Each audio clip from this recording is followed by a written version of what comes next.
princípios básicos em ozonioterapia. Na tecnologia do ozônio, o tempo de atividade na seringa, após ter sido gerada, é importante o uso do gás imediatamente, porque dentro de 10 minutos nós temos uma perda de 10% e em 30 minutos uma perda de 50%. Né? Antigamente tinha assim, uma teoria que quando eu tirava o ozônio da máquina eu teria que colocar numa seringa e essa seringa, se eu deixasse muito tempo, o ozônio deitada perderia. Então, Sanchez e Martinez fizeram um estudo em 2013 dizendo que a posição da seringa não influenciava na degradação ali do gás. E nós já falamos dos aspectos, nos aspectos biológicos, o ozônio, a sua ação é reversível, ou seja, ele se decompõe espontaneamente e tem uma reação rápida, né? Eu falei que é de 5 a 10 minutos. O ozônio ele é 10 vezes mais solúvel na água que o oxigênio. A sua vida média ela depende da temperatura, ou seja, quanto mais frios, mais o ozônio potencializa. Aliás, o frio estabiliza a molécula.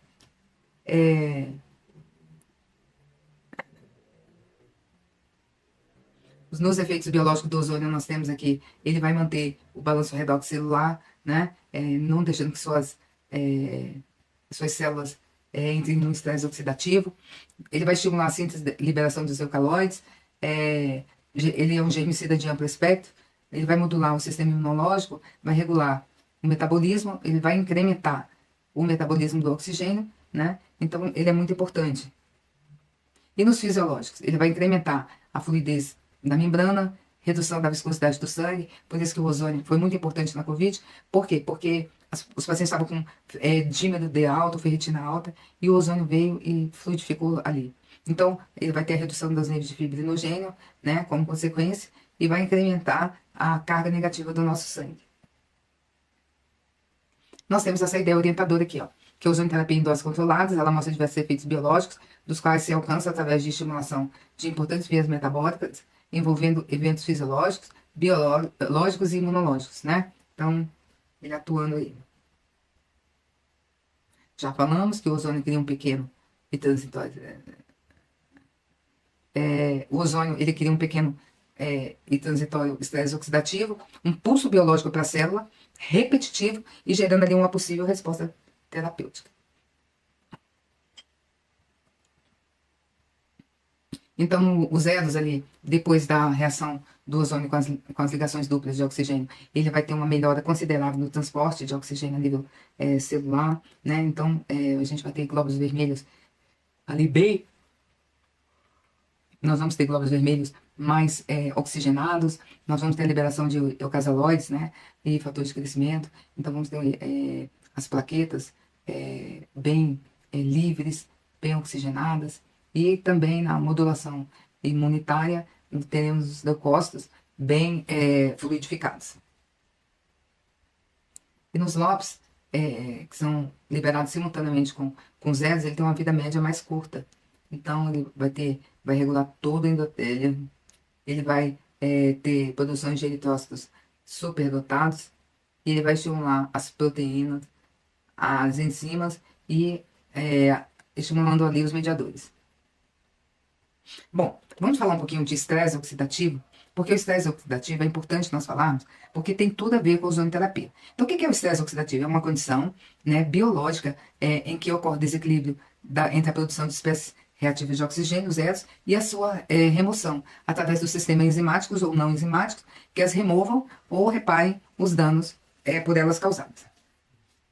Então, se você não conhece o balanço redox e coloca e o seu paciente está com estresse oxidativo muito alto e você coloca uma dose muito alta de ozônio, você vai lesar os mecanismos de defesa desse paciente. Então, sempre é recomendado começar com uma dose pequena. Por exemplo, eu vou fazer uma articulação. A articulação eu sei que é 20 microgramas, então eu começo com 15 microgramas. Para primeiro fazer uma boa anamnese nesse paciente e saber se realmente esse paciente pode estar utilizando. Aqui a gente tem os marcadores para medir o estresse oxidativo, são exames que o paciente pode estar fazendo, pode estar utilizando, né, para a gente ver como está o estresse oxidativo desse paciente. Então, a oxidação é algo que ocorre com todo ser humano. Mas nós temos que trabalhar a cada dia para que nós não tenhamos uma oxidação muito grande no nosso organismo, né? Então, com o quê? Com atividade física, com uma boa alimentação, para que os nossos átomos, né, estejam sempre, não se dividam e estejam mais estáveis, né? Então, temos que trabalhar com ter uma vida mais saudável para não termos, né, tanta oxidação. E aonde que os radicais livres são gerados? Na mitocôndria, nas membranas celulares, no citoplasma, nas paredes celulares e no cloroplasto. Um detalhe importante que nós temos que observar é o nosso terreno biológico. Porque o nosso terreno biológico, ele faz parte do nosso organismo. Se eu não tenho um terreno biológico limpo, se eu não tenho um terreno biológico habitável, né? Nós estamos vendo um aquário aqui, e esse aquário está com uma água branca, limpa, e da mesma forma tem que ser o nosso organismo, né? Porque como esse aquário que quer nutrir os peixes, nós também temos que nutrir a nós mesmos. E nós sabemos que encontramos muitas toxinas no nosso terreno biológico, né? Então nós temos poluição, nós temos agrotóxicos, metais pesados, fungos, vírus, bactérias, radiações, produtos alimentares, tudo isso traz uma intoxicação.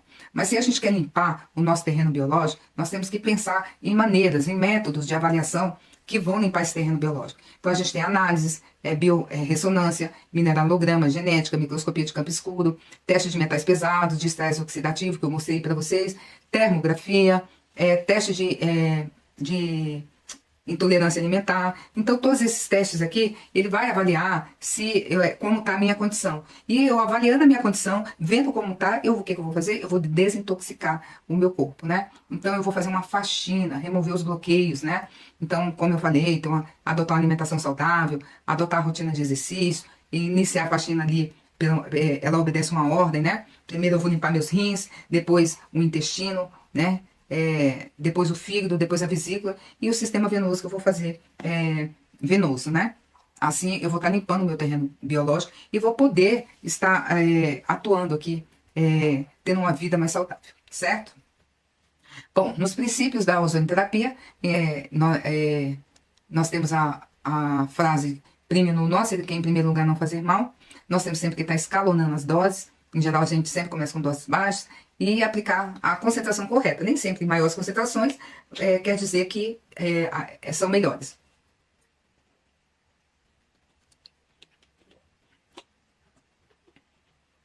Aqui eu tenho uma escala de doses, onde eu vou estar,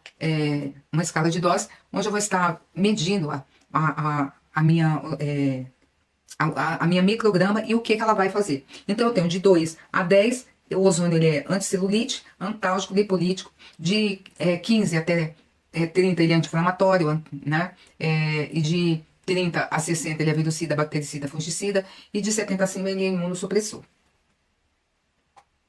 As doses, elas são divididas, né? As doses são divididas em 3 grupos. A dose baixa, que todas as vezes que eu usar a dose baixa, ela tem um efeito imunomodulador, e é onde a suspeita do comprometimento do sistema imunológico. As doses médias também têm um efeito imunomodulador, são também estimulantes do sistema enzimático e defesa antioxidante. Então, eu vou sempre utilizar as doses médias nas doenças crônico-degenerativas, diabetes, arteriosclerose, DPOC, doença de Parkinson, né? Alzheimer, demência senil. E as doses altas eu vou utilizar quando eu tenho feridas infectadas, ou então para ozonizar azeite e água. Aqui eu tenho um cálculo da ozonoterapia, né? Como fazer 40 microgramas barra ml vezes 100, que é igual a 4.000 microgramas, 4 ml, 30 microgramas barra ml vezes 100, que é igual a 3 microgramas, que é igual a 3.000 microgramas, que é igual a 3.000 microgramas. Bom, eu vou parando por aqui nesse modo. Um grande abraço.